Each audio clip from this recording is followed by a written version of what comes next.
वक्त के साथ हर घाव भर जाता है, लेकिन सोनम हमारे लिए बात कभी सही साबित नहीं होगी। वो घाव पहले भी नहीं भर पाया, ना आज भर पाएगा।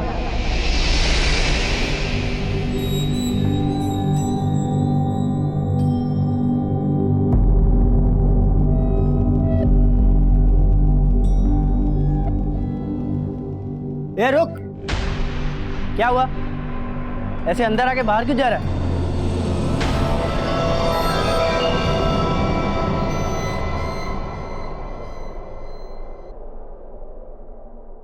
Happy birthday to you. Happy birthday dear Sonam. Happy birthday to you. देखा, मैंने तुम्हारा एक भी बर्थडे मिस नहीं किया। और अब इस बार का बर्थडे तो स्पेशल वाला बर्थडे है, क्योंकि अब हम एडल्ट हो गए हैं।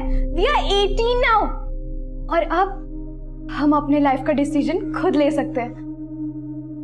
और इसलिए सोनम, मैंने आज डिसाइड किया है कि मैं दुनिया को बता दूंगी कि तुम मिसिंग नहीं थी। तुम्हारा मर्डर हुआ था।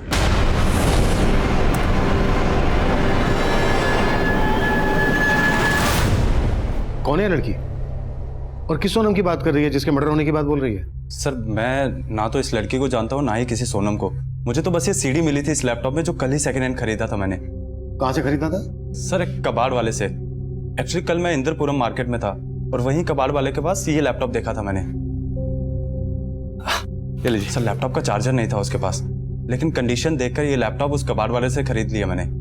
दरअसल मेरे पास घर में पुराने लैपटॉप का चार्जर पड़ा था जो इसमें लग गया सर। लैपटॉप बिल्कुल चालू कंडीशन में था, लेकिन उसकी सीडी ड्राइव में एक सीडी थी। सर, जैसे ही सीडी प्ले की उसमें इस लड़की की फुटेज मिली। मुझे लगा कि आपको सब आके बता देना चाहिए। बिल्कुल सही किया तुमने। Confessions of murder.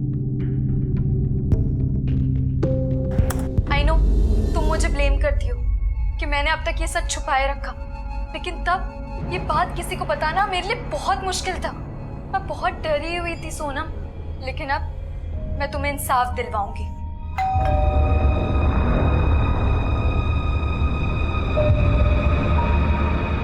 Sorry Sonam, मुझे भी जाना पड़ेगा।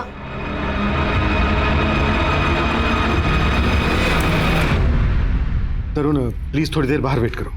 या श्योर सर। Thank you. क्या लगता है तुम लोगों को, इस रिकॉर्डिंग में कुछ सच्चाई है? सर, ऐसे देखने से तो ये लड़की नॉर्मल लग रही है, लेकिन जिस तरह से इसने कैमरे के सामने आके अपने सामने एक लड़की को एज्यूम किया है, वो मुझे नॉर्मल नहीं लग रहा है।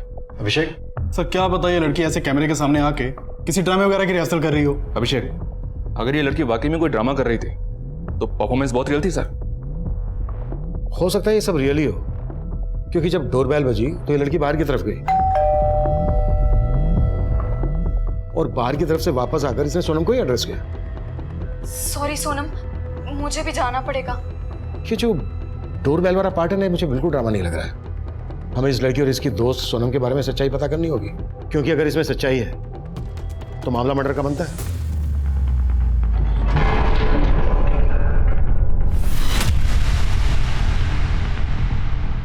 और दूसरी तरफ हम उस कबाड़ वाले की दुकान पर पहुंचे जहां से वो सेकंड हैंड लैपटॉप खरीदा गया था। सर, यही वो दुकान है जहां से मैंने लैपटॉप खरीदा था। हाँ साहब, ये लैपटॉप मैंने इनको बेचा था, लेकिन बात क्या है साहब? ये लैपटॉप जो तुमने इनको बेचा, इस लैपटॉप में हमें ये सीडी मिली थी। किसकी है ये? सीडी? सीडी के बारे में तो कुछ नहीं जानता साहब, लेकिन ये लैपटॉप मैंने कबाड़ में खरीदा था। किससे खरीदा था? साहब, मेरे आसपास के मोहल्ले में बहुत सारे कबाड़ वाले, वो घर घर जाके कबाड़ खरीदते और वही माल मुझे बेचते हैं। ऐसे कितने लोग हैं जो तुम्हें ये रद्दी कबाड़ का सामान बेचते हैं? यही कोई 10-12 से ज़्यादा होंगे साहब। मैं उन लोग से बात करके आपको बताता हूँ कि ये लैपटॉप मेरे पास कौन लेके आया और कहाँ से लेके आया। इस लैपटॉप में हमें सीडी मिली। हो सकता है इस लैपटॉप के साथ किसी ने सीडी भी बेची हो सकता है साहब। ऐसी पुरानी सीडीज में मैं खरीदता हूँ साहब, और ऐसी बहुत सारी सीडीज मेरे पास कबाड़ में भी है, चाहे तो आपको दिखा देता हूँ।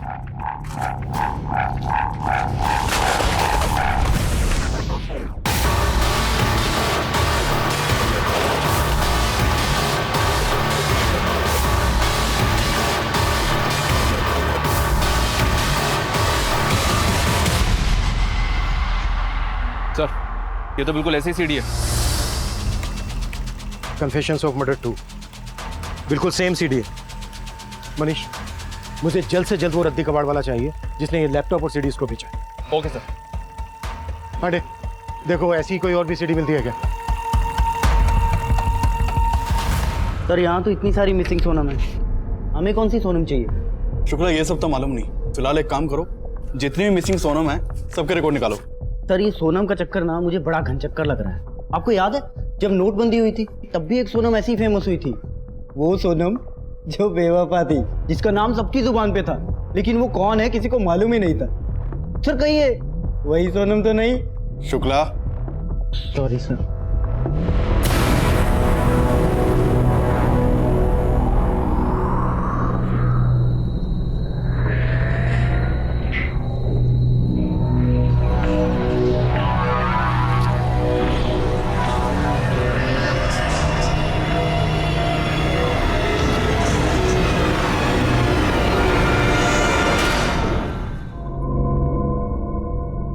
ये सिक्का याद है सोनम? 10 साल पहले इसी 5 रुपए की शर्त लगाई थी मैंने तुमसे, और तुमसे हार जाने के बाद भी मैंने तुम्हें ये सिक्का वापस नहीं दिया, और फिर तुम्हें कभी मौका ही नहीं मिला ये देने का। 10 साल हो गए उस हादसे को। वो दिन याद आते मन कांप उठता है मेरा। शुक्ला, एक काम करो, सभी सोनम को स्टेट वाइज डिवाइड करो, सर को बताने में इजी होगा। Okay sir. जैन सर, के डाटाबेस से सोनम नाम से दर्ज हुए 50 से ज्यादा मिसिंग कंप्लेंट का पता लगा लिया मैंने। अभिषेक, फिलहाल तुम उन सभी केसेस को जीरो डाउन करो जो 10 साल पहले हुए थे, और उन सभी स्टेट्स को फोकस करो जहां पर हिंदी बोली जाती है। इस वीडियो वाली लड़की के एक्सेंट से लग रहा है कि ये लड़की और इसकी दोस्त सोनम ये नॉर्थ इंडिया के रहने वाले हैं। ठीक है सर।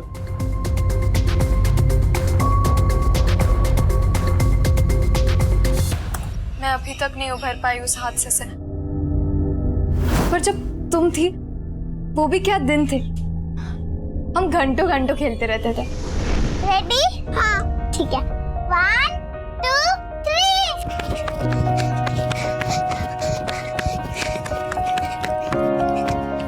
ये मैं जीत गई ये। यार सोनम तो हमेशा मुझसे जीत जाती है, तुझे तो हार नहीं था, तू मुझसे कभी नहीं जीत सकती। अच्छा मेरे 5 रुपए निकाल। मेरे पास सिर्फ यही 5 रुपए है। ऐसा करती हूँ, मैं तुझे कल दे देती हूँ। अच्छा ठीक है, चल अब चलते हैं। और मैं हमेशा तुम्हें टालती रहती थी। मैंने सोचा था अगली बार जीत जाऊंगी तो हिसाब बराबर हो जाएगा, पर हमारा हिसाब आज तक बराबर नहीं हो पाया। और मुझे पता है तुम बेस्ट हो, तुम्हारे जैसे हमारे गांव में कोई नहीं था। गाँव? और इसी बात से मैं तुमसे जेलस फील होती थी, पर मैंने कभी तुम्हें नोटिस नहीं होने दिया। लेकिन अब तुम्हें खोने के बाद मुझे अपने आप पे बहुत गुस्सा आता है। मैं अपने आप को कोसती थी। मैं ऐसे कैसे सोच सकती थी तुम्हारे बारे में। लेकिन अब मैं सब कन्फेस करूंगी।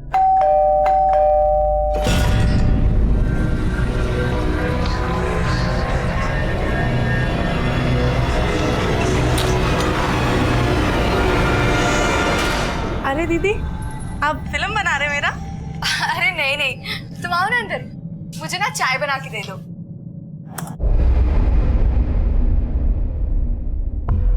इन मिसिंग सोनम में से जितनी भी सोनम गांव की रहने वाली हैं उनको जीरो डाउन करो। उस लड़की ने सोनम का 18th बर्थडे सेलिब्रेट किया था। आज से 10 साल पहले सोनम की उम्र 8 साल की रही होगी। 8 साल की सोनम गांव की रहने वाली है। मैं चेक करता हूँ सर। मनीष सर, उस लड़की ने अपनी पहली सीडी में बोला है कि सोनम का मर्डर हुआ था, और दूसरी सीडी में जो उसने बोला है वो बात हमें सोचने पर मजबूर करती है। कम। मैं तुमसे जेलस फील होती थी, पर मैंने कभी तुम्हें नोटिस नहीं होने दिया। लेकिन अब मैं सब कन्फेस करूंगी। सीडी पर लिखा है कन्फेशन ऑफ मर्डर, और यहाँ पर ये लड़की खुद कन्फेस करने की बात कर रही है। मतलब सर आप कहना चाहते हैं कहीं इसी लड़की ने सोनम को? यस, इस वीडियो में इस लड़की की उम्र 17-18 साल से ज्यादा की नहीं लग रही है। मतलब जब सोनम मिसिंग हुई तो ये लड़की लगभग 7-8 साल की रही हो। लेकिन सोचने वाली बात यह है कि इस उम्र में हमें इस लड़की को अच्छे से समझना होगा। मनीष, वो दूसरे कबाड़ी वाले का पता चला जिसने वो लैपटॉप उस कबाड़ी की दुकान पे बेचा था? जी हाँ सर, उसका पता चल गया है। शामू से लेकर आ रहे हैं। गुड, आते ही मेरे पास भेजो। सर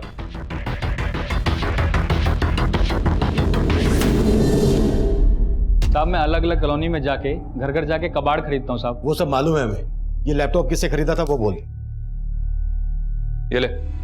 साहब ये तो मुझे याद नहीं, बहुत दिन हो गए साहब।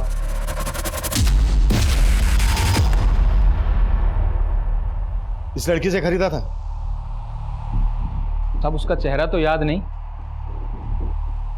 लेकिन हाँ साहब, अब ये लैपटॉप मुझे किसी औरत ने ही बेचा था साहब। हाँ रखो, इधर रखो। कबाड़ है। हाँ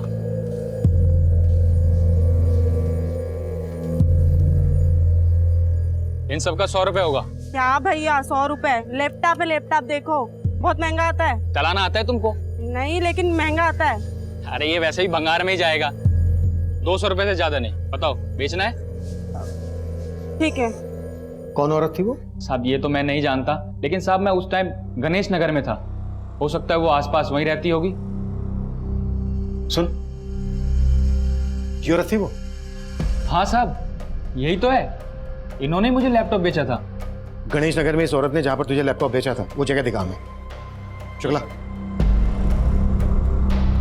मैगमन सर की डाटाबेस से एक 8 साल की सोनम त्रिपाठी की मिसिंग रिपोर्ट मिली है, जो गोमती नगर के बुधवा गांव के रहने वाली है, और ये 10 साल पहले से मिसिंग है। सर ये केस अभी तक बैकलॉग में है। बुधवा गांव, गोमती नगर।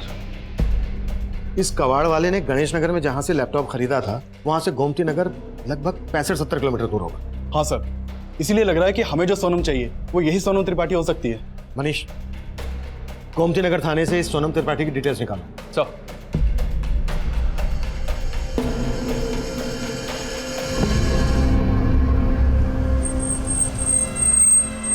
हाँ साहब यही जगह थी।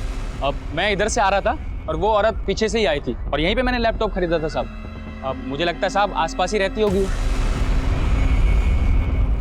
सर सोनम त्रिपाठी जयचंद और शालिनी त्रिपाठी की बेटी थी। सोनम के मिसिंग होने के बाद उसके बारे में कोई लीड नहीं मिली थी, लेकिन सोनम के मिसिंग होने के 6 महीने के बाद उसके पेरेंट्स ने सुसाइड कर लिया था। क्या? जी हाँ सर, उन लोगों ने जहर खा के सुसाइड किया था, और सबसे पहले उनके एक पड़ोसी ने उनको घर में मरा हुआ देखा था। उसके बाद वहाँ की लोकल पुलिस जब मौका वारदात पे पहुंची तो घर में उनको जूसेस के 2 ग्लासेस मिले। ग्लासेस पर पॉइजन के ट्रेसेस मिले थे, और पोस्टमार्टम रिपोर्ट से साबित हो गया था कि उन लोगों ने जहर खा के सुसाइड किया है, और इसी वजह से केस क्लोज हो गया। उस वीडियो वाली लड़की की कोई इंफॉर्मेशन?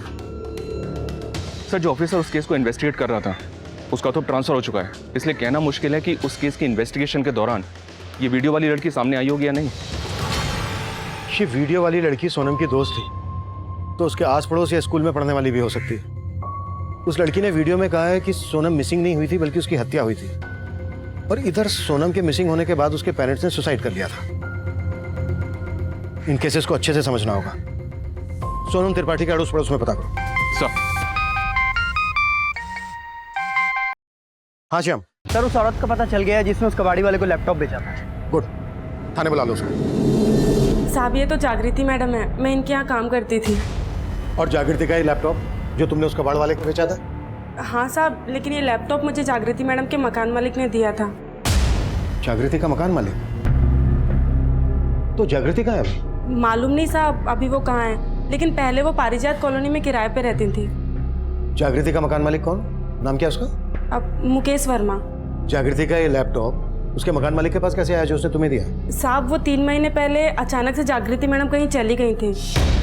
कहाँ चली गई? मालूम नहीं साहब, लेकिन वो अपना सारा सामान मुकेश भाई के घर पे ही छोड़ के चली गई थी, और मकान का किराया भी नहीं दिया था, और साहब मेरी तनख्वाह भी बाकी थी, इसीलिए मुकेश भाई ने ये लैपटॉप मुझे दे दिया।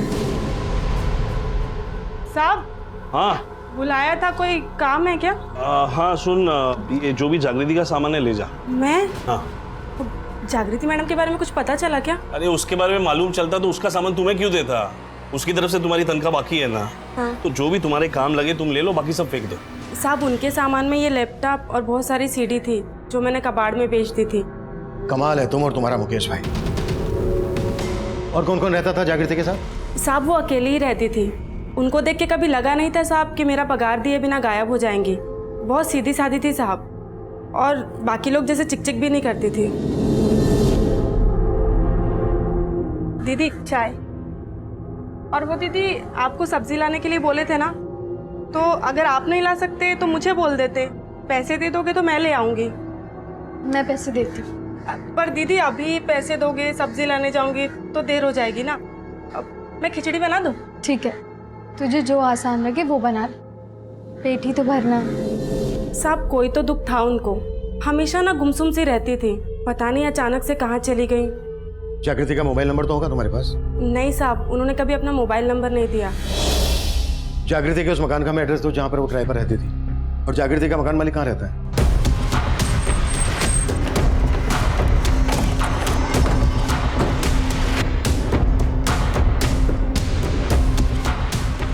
नमस्ते साहब। हम यहाँ सोनम रहती थी, उसके बारे में क्या जानते हो तुम? सोनम अपने माँ बाप की इकलौती बेटी थी और अचानक उसके खो जाने से उसके माँ बाप ये सदमा शायद बर्दाश्त नहीं कर सके और इसीलिए उन्होंने शायद आत्महत्या करी। कि सोनम के परिवार में और कौन कौन था? सोनम के पापा के बड़े भाई हैं, फिर कुछ समय पहले सोनम के ताऊ ने ये मकान बेच दिया था। अच्छा, ये जागृति है सोनम की बचपन की दोस्त, इसे पहचानते हो तुम? नहीं साहब, मुझे नहीं याद आ रहा, और ये तो बड़ी हो गई है साहब, मैं कैसे पहचानूंगा। अच्छा, ये सोनम के ताऊ कहाँ रहते हैं? साहब वो वैशाली में रहते। सर मुझे सच में नहीं पता कि जागृति अचानक से कहाँ गायब हो गई थी, और मुझे ये भी नहीं मालूम कि जागृति इस घर में अकेली रहने वाली थी, जबकि ये घर मैंने जागृति और उसके भाई को दोनों को किराए पे दिया था। जागृति का भाई? हाँ सर, लेकिन जब भी मैं किराया लेने आता था मैंने उस लड़के को कभी देखा नहीं। अंकल ये लीजिए आप करें। Thank you. आपको चाय वगैरह लेंगे? नहीं थैंक यू। आपका भाई नजर नहीं आ रहा? अच्छा वो गौतम, वो बाहर गया हुआ है। नाम क्या है जागृति के भाई का? बताया तो गौतम था सर, लेकिन पता नहीं असली या नकली। मतलब ये कि एकदम चालू किस्म का लड़का था सर। इस घर का एग्रीमेंट उसी के नाम पर था, लेकिन जो भी डिटेल्स उसने दिया वो सारी फेक निकली। फेक? हाँ सर उन दोनों को देखकर कभी लगा नहीं कि दोनों ऐसे निकलेंगे। अंकल घर तो काफी अच्छा लगा हमें, लेकिन किराया थोड़ा ज्यादा बोल रहा। अरे बेटा पसंद है तो थोड़ा कम ज्यादा कर लेंगे, उसमें कौन सी बड़ी बात है। वैसे तुम दोनों हो कहाँ से? अजमेर से। अजमेर? हाँ। तो यहाँ फिर गाजियाबाद में कैसे? वो एक्चुअली हम दोनों भाई बहन का यहाँ KMT कॉलेज में एडमिशन हुआ है, तो वो इसी चक्कर में। इतना सब था तो आपने पुलिस को इन्फॉर्म क्यों नहीं किया? सर मैं इस घर के किराए से अपनी होम लोन की EMI भरता हूँ। मुझे लगा कि मैं आपको ये सब बता दूंगा तो कहीं चक्कर लंबा ना हो जाए सर, लेकिन मैंने 2 महीना इंतजार किया था। कब से गायब है दोनों बहन भाई? सर 3 महीने पहले जब मैं यहाँ पे किराया लेने आया था तो यहाँ पे ताला लगा हुआ था। जागृति का नंबर था नहीं, तो उसके भाई गौतम को फोन किया मैंने। नमस्ते अंकल। बेटा आज किराया देना था। हाँ तो मेरी बहन घर पे होगी ना, उनसे ले लीजिए। मैं घर के बाहर खड़ा हूँ, यहाँ पर ताला लगा हुआ है। क्या? अंकल मैं आपको 2 मिनट में कॉल बैक करता हूँ, ठीक है? फिर उसने मेरा फ़ोन उठाना भी बंद कर दिया सर, और कुछ दिन बाद उसका फ़ोन बंद आने लगा। फिर मैंने अपने अजमेर के एक रिश्तेदार को उनका अजमेर का एड्रेस दिया, बोला जाकर पता करो, लेकिन सर एड्रेस ही गलत था। मैं क्या करता सर, इसलिए मैंने उनका सारा सामान निकाल दिया और घर किराए पर दे दिया। गौतम का नंबर दीजिए। जी सर। और हमें घर भी चेक करना है। आई सर, मैं किराएदार को बोल देता हूँ प्लीज़।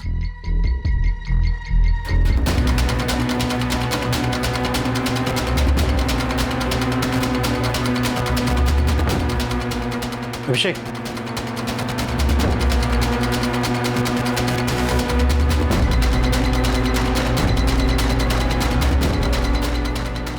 घर भी वही है जो वीडियो में है और ये सारा सामान भी वही है। ये सारा फर्नीचर आप ही का है? हाँ सर, ये सारा फर्नीचर मेरा ही है।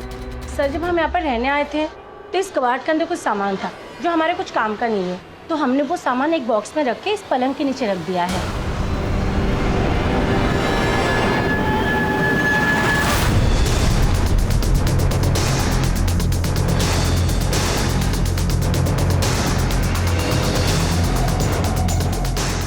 सर ये देखिए, कन्फेशन ऑफ मर्डर। सर ये देखिए और भी हैं। Confession of murder 3, 4, 5, 6 4 CD. एक सीडी मिली लैपटॉप में, दूसरी सीडी मिली कबाड़ी के पास, और वैसी ही 4 सीडी है। लेकिन सर जागृति और उसके भाई का फेक एड्रेस देके यहाँ रहने का मामला कोई समझ नहीं आ रहा है। मकान मालिक मुकेश और मेड सविता के बारे में सब कुछ पता करो। हो सकता है ये लोग बहुत कुछ जानते हो लेकिन ये लोग बता नहीं रहे हो।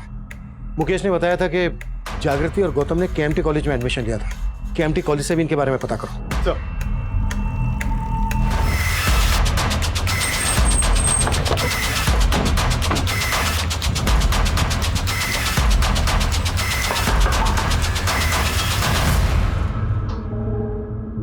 जी साहब, हम आपसे सोनम मिसिंग केस और उसके पेरेंट्स के सुसाइड केस के बारे में कुछ बात करना चाहते हैं। इस लड़की के बारे में मैं कुछ नहीं जानता सर, लेकिन इतने सालों बाद आप ये सब क्यों पूछ रहे हैं? क्योंकि हम सोनम मिसिंग केस दोबारा ओपन कर रहे हैं। क्या सोनम के बारे में आपको कुछ पता चला है क्या? पता तो नहीं चला है, लेकिन हमें ऐसा लग रहा है कि सोनम मिसिंग नहीं हुई थी बल्कि उसका मर्डर हुआ था। मर्डर? हाँ, हो सकता है सोनम के पेरेंट्स को इस बात का पता हो। क्या उन्होंने आपसे कभी इस बात का जिक्र किया? नहीं सर, वो तो इसी उम्मीद में बैठे थे कि सोनम उन्हें मिल जाए। किसे पता था वो ये सब कर लेंगे। सोनम, उसने सिर्फ तुम्हें ही नहीं मारा था बल्कि मुझे भी अंदर से खत्म कर दिया था।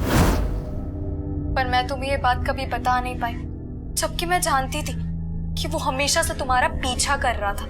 उसको सब पता था कि हम कब कहाँ मिलते थे, कहाँ खेलने जाते थे।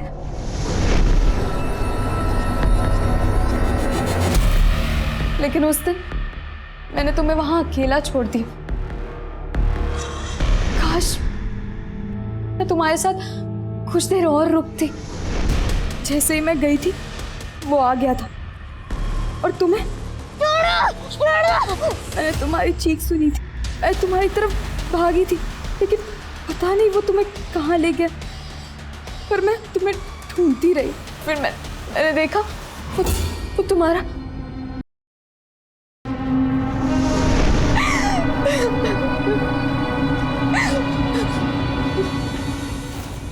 और फिर उसके बाद वो मुझे भी मारना चाहता था, लेकिन मैं भागती रही। मैं तुम्हारे लिए कुछ नहीं कर पाई, लेकिन मैं क्या कर सकती थी तब? मैं सहम गई थी। किसी को कुछ नहीं बता पाई, किसी को भी कुछ नहीं बता पाई।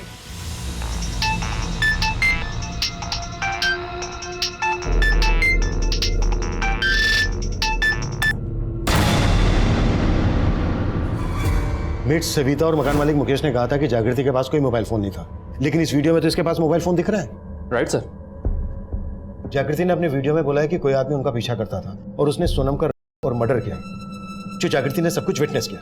सर, मैं गोमती नगर थाने के रिकॉर्ड चेक कर रहा था तो एक बहुत ही स्ट्रेंज बात मेरे सामने आई, और वो ये कि सोनम के मिसिंग होने के बाद से 8 और बच्चियों की मिसिंग रिपोर्ट दर्ज हुई थी वहाँ पे, और उनके बारे में अभी तक कुछ पता नहीं चला है। इसका मतलब पिछले 10 सालों में सोनम सहित गोमती नगर से 9 बच्चियां मिसिंग हैं। कहीं ऐसा तो नहीं है कि हम बहुत बड़े क्राइम की तरफ पड़ रहे हैं? जागृति ने अपने वीडियो में कहा है कि जो आदमी उनका पीछा करता था उसने सोनम का और मर्डर करके उसे किसी तालाब में फेंक दिया था। पता करो बुधवा गांव गोमती नगर के आसपास जितने भी तालाब हैं, पिछले 10 सालों में वहां पर कोई लाश मिली है क्या? Okay sir.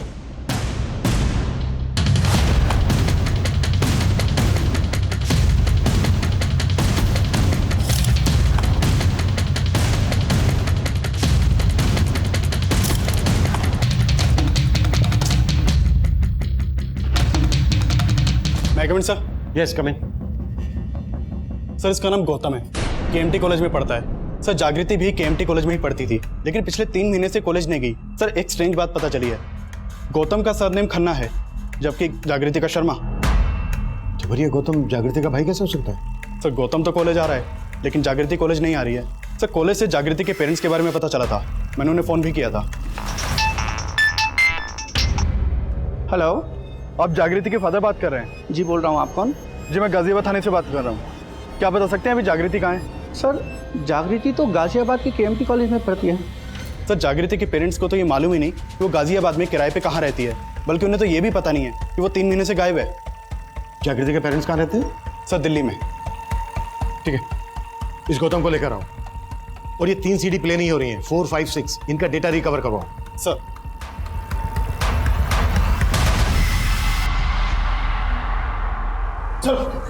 सर मैं मानता हूँ कि मैं जागृति का भाई नहीं हूँ, पर सर मैंने वो मकान जागृति के लिए ही लिया था। जागृति है कहाँ? सर मुझे नहीं पता जागृति कहाँ पर है। बेटा मालूम तुझे सब है, पहले बोल रेंट एग्रीमेंट पे तूने अपनी फेक डिटेल्स क्यों दी थी? मैं जागृति की सिर्फ हेल्प करना चाहता था। कैसी हेल्प? सर वो अपने पेरेंट्स के साथ नहीं रहना चाहती थी सर। फिर मैंने उसे बोला कि अगर हम भाई बहन बन के जाएंगे तो हमें मकान इजीली मिल जाएगा और फ्यूचर में कोई प्रॉब्लम ना हो, इसीलिए मैंने फेक एड्रेस प्रूफ दिया। सर मैं सच कह रहा हूँ, मेरी कोई भी इंटेंशन गलत नहीं थी। लेकिन जागृति अपने पेरेंट्स के साथ क्यों नहीं रहना चाहती थी? क्योंकि वो उसके सौतेले माँ बाप थे सर। सौतेले माँ बाप? हाँ सर, जब जागृति 9 साल की थी तो उन्होंने उसे ममता ऑर्फनेज से अडॉप्ट किया, लेकिन जागृति की उससे बनती नहीं थी सर। उसे जब भी रेंट और पैसों की ज़रूरत पड़ती थी तभी वो अपने सौतेले माँ बाप को कांटेक्ट करती थी। मुझे तो खुद ही समझ में नहीं आ रहा कि वो एकदम से गायब कहाँ हो गए। ज़्यादा होशियारी मत दिखा। अगर हमें बाद में पता चला ना कि तू हमसे कुछ छुपा रहा है तो जानता है ना क्या असर होगा तेरा। सर मैं सच कह रहा हूँ, मुझे नहीं पता। मैं नहीं जानता कि जागृति कहाँ है। जागृति का मोबाइल नंबर तो होगा तेरे पास? हाँ सर है, वो मेरे फ़ोन में जो आपके पास है।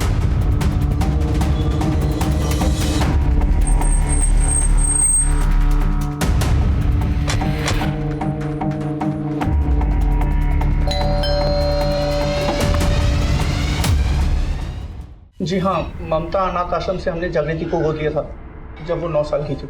और सोनम नाम की भी किसी लड़की का उसने हमसे कभी कोई जिक्र नहीं किया।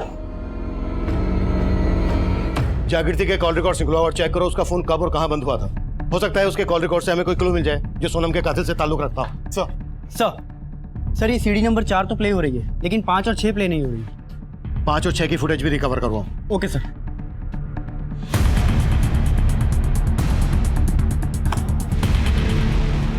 सोनम, तुम्हारे कितने सपने थे।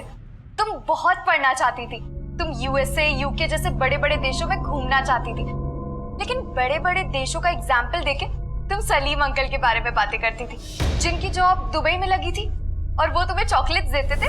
उनकी चॉकलेट्स तुम मुझसे शेयर करती थी और कहती थी, पता है आज सलीम अंकल क्या बोले?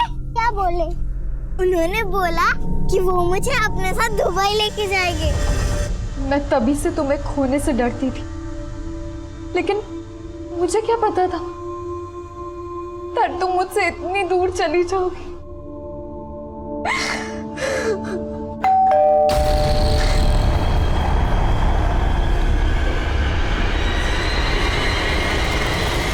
सरप्राइज फॉर यू जागृति, पार्टी करेंगे सब लोग।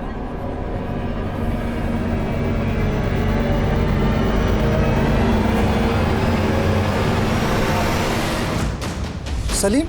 हाँ साहब, एक सलीम कुरैशी, उसका परिवार इसी गांव में रहता था। उसका सोनम के घर में भी आना जाना था। सोनम क्या, सलीम सभी बच्चों से बहुत प्यार करता था। ये सलीम कुरैशी और उसका परिवार अब कहाँ है? साहब वो सलीम की दुबई में नौकरी लग गई थी, तो पहले तो ऐसे साल में आना जाना लगा रहता था, लेकिन कुछ समय बाद वो अपने पूरे परिवार के साथ हमेशा के लिए दुबई चला गया। दुबई चले गए? कब शिफ्ट हुए? सोनम के माँ बाप की मौत के कुछ महीनों बाद। सीडी की इस फुटेज में जागृति की बातों से लगता है कि सोनम पर मर्डर करने वाला आदमी सोनम और जागृति दोनों को जानता था। कहीं वो सलीम कुरैशी तो नहीं है? इसी वजह से वो अपनी फैमिली सहित दुबई भाग गया हो सकता है सर, लेकिन सोनम के जानने वाले जितने भी लोग हमें मिले उनमें से कोई भी ऐसा नहीं मिला जो जागृति के बारे में जानता हो। जागृति के पेरेंट्स बोल रहे थे कि जागृति अनाथ थी, उन्होंने उसे ममता बाल आश्रम से अडॉप्ट किया था। फिर जागृति सोनम की दोस्त कैसे और कहां बनी होगी?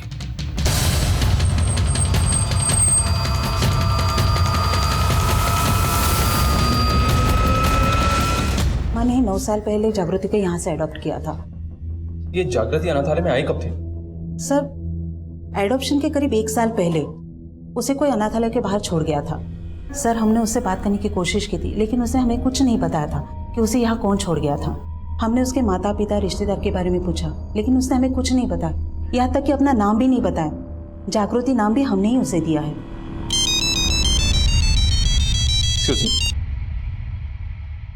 Hello, what? मैं अभी पहुंचता हूँ। हाँ मनीष, सर जागृति ने उस रिकॉर्डिंग में कहा था कि सोनम को मार के तालाब में फेंक दिया गया था, लेकिन अभी यहाँ गोमती नगर के तालाब के पास धुरिया नाम की एक बच्ची की लाश मिली है जो कुछ ही दिनों पहले मिसिंग हुई थी। यानी ये 9वीं बच्ची है जो सोनम के बाद मिसिंग हुई थी? जी हाँ सर, और इस बॉडी को देखकर भी ऐसा ही लग रहा है ये केस फॉर मर्डर का है।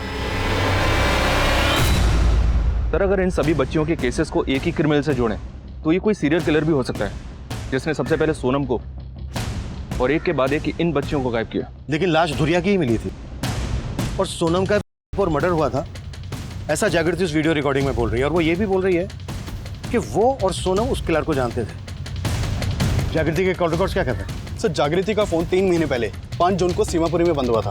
सीमापुरी? सर सीमापुरी वैशाली से ज्यादा दूर नहीं है और वैशाली में सोनम का ताऊ रहता है। सोनम का ताऊ? सोनम के गायब होने और उसके पेरेंट्स के सुसाइड करने का सबसे ज्यादा फायदा सोनम के ताऊ का ही हुआ है। हो सकता है सोनम के पेरेंट्स की आत्महत्या उसके ताऊ की कोई साजिश हो। लेकिन सर हमें सलीम कुरैशी के बारे में भी नहीं भूलना चाहिए, क्योंकि सोनम के पेरेंट्स की डेथ के बाद वो अपनी फैमिली को लेकर दुबई शिफ्ट हो गया था। और सब मालूम चला है कि हर साल वो दुबई से इंडिया आता है। पता करो जब जब सलीम कुरैशी दुबई से इंडिया आता था उसी दौरान ये बच्चियां गायब हुई हैं क्या? और सोनम के ताऊ की भी कुंडली निकालो। Sir I am sorry Sonam, कल वो गौतम अचानक से अपने दोस्तों को लेकर आ गया, इसलिए मैं तुमसे आगे बात नहीं कर पाई। मुझे नहीं पता था कि वो अचानक से अपने दोस्तों को लेकर आ जाएगा। कल तो उसने मेरा मूड ही खराब कर दिया। सरप्राइज फॉर यू जागृति, व्हाट्स अप? सब पार्टी करेंगे आज। सिर्फ मेरी वजह से तुम यहाँ पे रुकी हुई है। अगर मैं तेरी हेल्प नहीं करता ना, पता नहीं तू कहाँ रुकती। तेरी जो भी है रोक टोक है ना यहाँ पे नहीं चलेगी, समझी? देख क्या रही है, चल अभी मजे करते, चल आजा। मैं गौतम को मना नहीं कर पाई, मुझे तो उससे और भी नफरत हो गई है। मैंने उसे देखते हुए देखा, मैंने गौतम से क्या हर लड़के से दूरी बना ली थी, लेकिन रोहित सर वो थोड़े डिफरेंट है। रोहित सर? मुझे लगता है रोहित सर मुझसे, लेकिन वो कह नहीं पाते, पर मैं भी उन्हें बहुत पसंद करती हूँ। वो ना बहुत हेल्पफुल है और मुझे भी तो उनकी हेल्प चाहिए ना।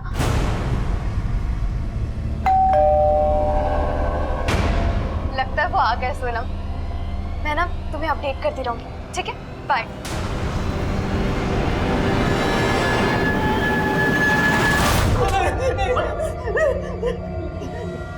जागृति को तूने गायब किया है ना? हाँ बोल, कहाँ है वो? सर मुझे नहीं मालूम सर कहाँ है वो। कहीं ऐसा तो नहीं कि तूने उसका मर्डर कर दिया? नहीं सर, मैंने कुछ नहीं किया सर, सच कह रहा हूँ सर, वो पक्का। जागृति ने तुझे देखते हुए पकड़ा था, है ना? गौतम, हाँ तुम देखते हो, शर्म नहीं आती है? क्या है इसमें?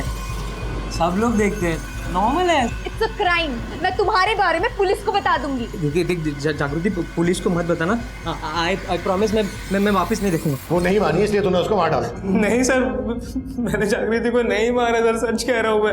अरे रोहित सर कौन है? कौन रोहित सर? मैं किसी को नहीं जानता सर, सच कह रहा हूँ मैं। सर जागृति के नंबर से जिस नंबर पे लास्ट कॉल हुआ था वो नंबर किसी रोहित सिंह के नाम पे रजिस्टर्ड है। मैंने चेक किया, इस रोहित का फोन अक्सर उसी एरिया में एक्टिव रहता था जहां जागृति गायब रहती थी।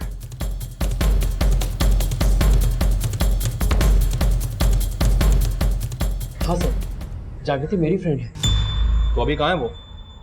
सर मुझे नहीं पता, हम दोनों की काफ़ी समय से मुलाकात नहीं हुई। हमें पता चला है कि तू भी उसी ऑर्फनेज में था जहाँ पे जागृति थी, और अडॉप्शन के 9 साल बाद अचानक से जागृति की जिंदगी में कैसे आ गया तू? सर मैं जागृति को पहले से पसंद करता था। जब बड़ा हुआ तो मैंने अपने आप को अपने बल पे सेटल किया, एक अच्छी जॉब भी पाई। फिर मैंने सोचा कि मैं जागृति से दोबारा मिलता हूँ। सर मैंने पता लगा लिया था कि वो KMT कॉलेज में पढ़ाई कर रही है। और एक दिन जागृति, क्या हुआ? और फिर हम दोनों अक्सर मिलने लगे और इस बार पहले से भी ज़्यादा अच्छे दोस्त बन गए। पर सर 6 महीने पहले उसने मुझे अपनी ज़िंदगी का एक बहुत बड़ा राज बताया। उसने मुझसे कहा कि उसके पेरेंट्स उसके घर के बारे में उसे पता था, वो जानती थी उसके असली माँ बाप कौन है। लेकिन हमें पता चला है कि जागृति तुझसे कोई मदद चाहती थी, उसने लास्ट कॉल में तुझे ही किया था। हाय जागृति। रोहित सर, जागृति तुम रो क्यों रही हो? अब आप मुझे भूल जाइए। अरे जागृति, उससे बहुत प्यार करता था और मैंने उसकी इस बात की रिस्पेक्ट की। सर ये बात मैं आज तक नहीं समझ पाया कि उस दिन उसने मुझसे ऐसा क्यों कहा था। सर जागृति का फोन सीमापुरी में जिस दिन बंद हुआ था उस दिन वो एक औरत के साथ अमित होटल के पास एक सीसीटीवी में कैप्चर हुई थी। ये देखिए।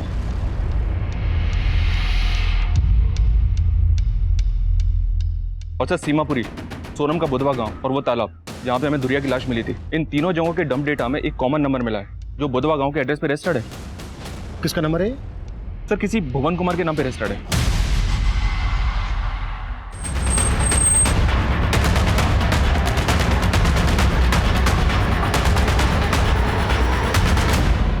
भुवन तुम्हारा पति है और उस दिन वो उस अमित रेस्टोरेंट के पास था जहां पर तुम जागृति से मिली थी। हाँ, मिली थी पूरे 10 साल बाद। उस दिन मैं उसे आखिरी बार मिली थी। मैं ऐसी भागी औरत हूँ जिसने अपने बेटे को जीते जी अनाथ बना दिया। जागृति तुम्हारी बेटी है? जागृति नहीं, मेरी बेटी का नाम श्वेता है। उसके बाप ने उसकी जिंदगी नर्क बना दी। मेरी बेटी को अपना हवस का शिकार बना दिया जब वो बेचारी सिर्फ 7 साल की थी। फिर इस दरिंदे की नजर सोनम पे पड़ी जिसके साथ मेरी श्वेता खेला करती थी। सोनम, मैं घर जा रही हूँ, मुझे थोड़ा काम दिया। चल बाय बाय।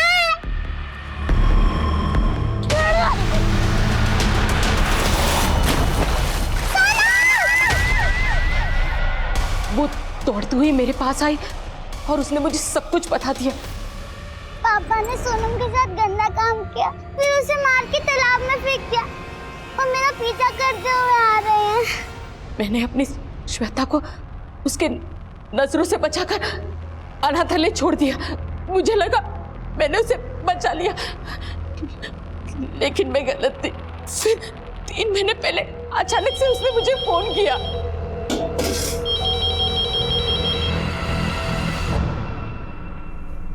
हेलो माँ। श्वेता, तू? आप मुझे भूल गई ना? अब तो मैं आपको याद भी नहीं आती होंगी।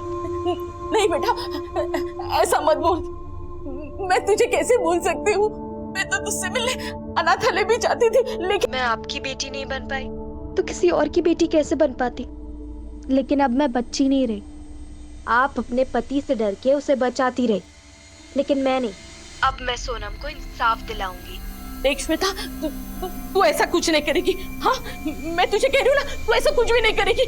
तो तुमने अपने पति को बचाने के लिए उसे मना किया और उस दिन उस अमित रेस्टोरेंट के पास मिलने के लिए बुलाया। वो बिना मुझसे कुछ बोले वहां से चली गई और मुझे नहीं पता था कि मेरा पति वहीं पे था। उस दिन सरला को जब उसने फोन किया तो मैंने सरला को उससे बात करते हुए सुन लिया था, और अगले दिन जब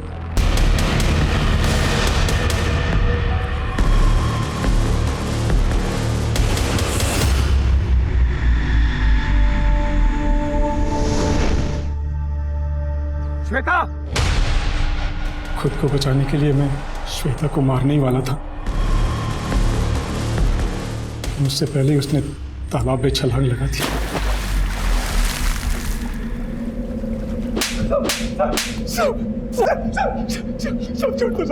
और कितने बच्चों को शिकार बनाया तूने?